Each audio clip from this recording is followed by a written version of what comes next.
Salut les kids, c'est le cinéma des potes et cette semaine qu'est-ce qu'on va voir? On va voir Les Visiteurs 3. Et oui, l'une des trilogies les plus attendues depuis les 10 dernières années. Not. Donc comme d'habitude, on voit avec l'équipe pourquoi on a sélectionné ce film et qu'est-ce qu'on en attend des Visiteurs 3. Voilà quoi, c'est parti. Tu t'appelles Jacques Couille. C'est qui la couille? C'est le laquais de notre cousin autrichien et c'est une plaie. Pourquoi c'est Uri Philibert? C'est votre famille qui débarque. Un grand colosse et un petit violon qui pue. Là, je suis pas une couille.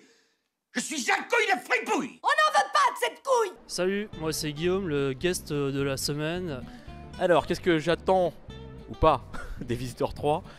Je ne l'attendais pas du tout, au contraire de la trilogie Star Wars. Moi je viens voir Les Visiteurs 3 parce que déjà j'étais resté quand même sur un bon souvenir du premier.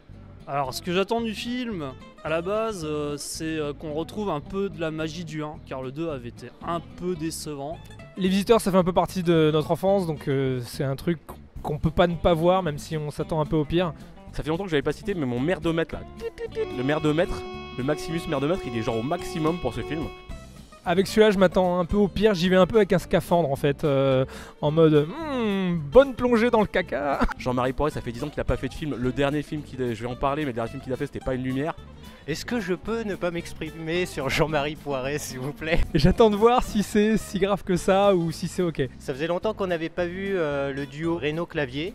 Encore une fois, pourquoi pas? Moi je suis, Opération Corned Beef, ce genre de film, j'ai toujours été complètement fan. Jean-Marie Poiret, j'ai beau le bâcher là dans mes derniers propos, je l'aime beaucoup aussi parce que c'est un gars qui a fait Le Père de Tenue Dure, qui a fait Papy fait de la Résistance, qui a fait Opération Corned Beef, même Les Anges Gardiens, je veux dire, il était déjà un peu en mode tueur qui a pris de la drogue dans sa réal, mais je veux dire, c'était quand même sympa.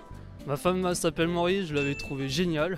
Mais entre temps, j'ai passé une des pires soirées cinéma de toute ma life en regardant Ma femme s'appelle Maurice.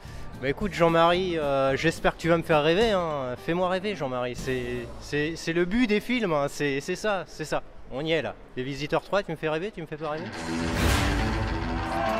Dieu nous envoie une épreuve. Il nous faut remettre le dauphin sur son trône. Alors je ne veux pas jouer les rabat-joie. Que veux-tu, les sucus?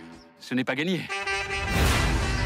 Il voilà du bon crottin pour la flamber. Viens, attrape ça et régale-toi. Quand on se chauffe au crottin, on pue la merde. Robert, on est à table.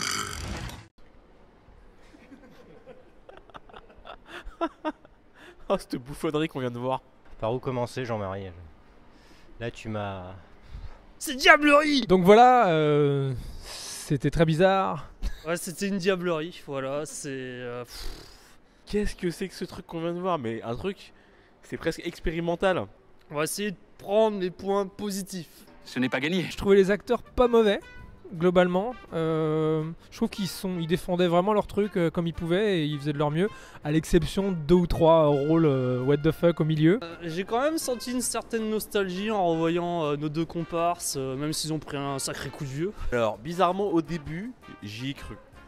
Sauf qu'au tout début, les plans sont un peu lents, un peu comme dans le premier et tout machin. Il y a la musique, je fais hey! Mais ça a pas fonctionné. Bon, par contre, j'ai vraiment l'impression d'avoir pris un shot d'acide. Au début, quand on voit la période de la Révolution, il y a quelques gags, on rigole un peu. Bon, c'est un peu pipi caca. Et en fait, ce n'est que le début du cauchemar. Enfin, tout va à 100 à l'heure, les scènes passent les unes après les autres sans aucune cohérence, ça va dans tous les sens. Après, c'est quand même pas bien réalisé, c'est très mal découpé. On passe d'une scène à l'autre, il n'y a pas de plan d'exposition en fait d'une scène à l'autre. C'est-à-dire que c'est toujours la même échelle de plan, donc ça donne un sentiment un peu claustrophobique. Les enjeux entre les personnages sont pas super. On ressent pas beaucoup d'empathie pour les personnages, d'ailleurs aucun pratiquement. Il y a peut-être Jacques Couille. Je suis pas un puriste des époques, mais je sais pas, on peut pas maltraiter comme ça l'histoire française aussi. Le scénario, bon si, ok, il y a quand même vaguement un scénario, mais il est complètement déstructuré dans les couloirs du temps. Moi je me suis un peu laissé prendre dans cette espèce d'histoire où ils essaient de fuir, machin, enfin voilà, c'était pas du tout Les Visiteurs, mais c'était autre chose. Voilà, moi je suis un peu rentré dedans, ça fait un peu téléfilm. Ça parle en permanence. J'ai l'impression d'être face à un vaudeville au théâtre où t'as le mec qui ouvre tout le temps la porte et qui dit un truc, tout le temps. Je pense qu'il y a beaucoup trop d'intérieur, il y a beaucoup trop de dialogue. Peut-être que c'est un manque de moyens et que du coup ils ont essayé de compenser. Ils sont vieillis, ils sont gros, ils sont pas très drôles, voilà.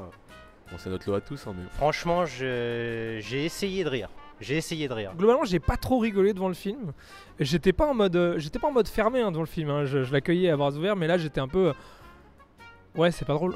En fait, il y a pas beaucoup de gags mis en place. En fait, pendant 1h30, 1h03, enfin ouais, ça doit être 1h30, ils font que des blagues sur les odeurs. Et ils sont là, oh ça pue, oh ça pue, oh il pue. Viens te caper la grosse gorge. Ah, j'ai jamais senti ça de ma vie. Donc effectivement, 1 ou 2, 3, comme ça de temps en temps, ça va. Tout le temps, quand c'est le seul ressort comique du film, c'est un peu faible. Je vais mettre ma note. J'avoue que moi je lui mettrais, ouais, aller ouais, un 3. Un 3. Les Visiteurs 3, un 3. 1 pour Jean Reno, 1 pour Christian Clavier, 0 pour Poiret. Donc ça fait 2.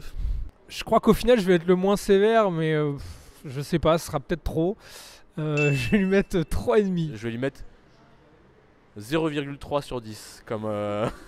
Non, ok, on n'a pas dit comme ça. Non, je lui mets 3 sur 10. Parce que ça reste quand même mieux que Ma femme s'appelle Maurice. Remets-nous 3 pichets, la vieille gueule. C'est de la merdasse, messire. Tais-toi, Maro, c'est de la merdasse royale. Et comme d'habitude, parce que je suis un grand fan de comics, donc j'attends toujours l'adaptation avec beaucoup de ferveur. J'attends depuis tellement longtemps ce film.